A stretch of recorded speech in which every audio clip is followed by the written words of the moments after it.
Genshin Impact 2.0 is finally live, and it is arguably the most exciting update to date. Touted by Mihoyo to be the biggest expansion yet, the version 2.0 update is packed to the brim with content. There's so much to do in the newly introduced Inazuma region. This is the first time a major city, which is Inazuma, is introduced in Genshin Impact post-launch, and it really revitalizes the live service game, especially for long-time players. Version 2.0 awards both endgame and new players alike with a ton of new content, and if you haven't played Genshin Impact yet, you should. It really does get better with every update. I have been playing Genshin Impact since it was launched back in September 2020, and I've logged into the game every day since then. But to be honest, I was feeling a little, bored with the game for quite some time now. It's the same cycle every day. Log in, do some daily tasks, clear some domains to finish up my resin, and get to floor 12 of the Spiral Abyss, the hardest content in the game. It does get exciting when new character event wishes are released, but after spending over 20,000 Primogems to get one character, the excitement doesn't last very long. This is the typical experience of an endgame player in Genshin Impact.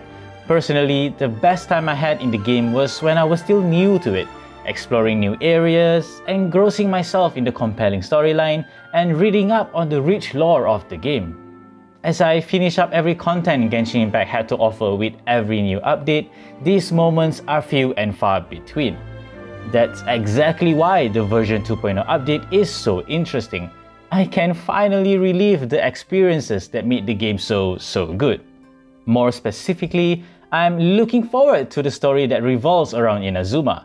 The version 2.0 trailer gives us a glimpse of this and characters that will be making an appearance in the story, and suffice to say, I cannot wait to be caught up in the narrative again. After all, Genshin Impact tells some of the most engrossing storylines I have ever come across. Not even by the standards of a gacha or a live service game, it is easily on par with the majority of other proper AAA titles on PC or console. That is how engaging the story of Genshin Impact is.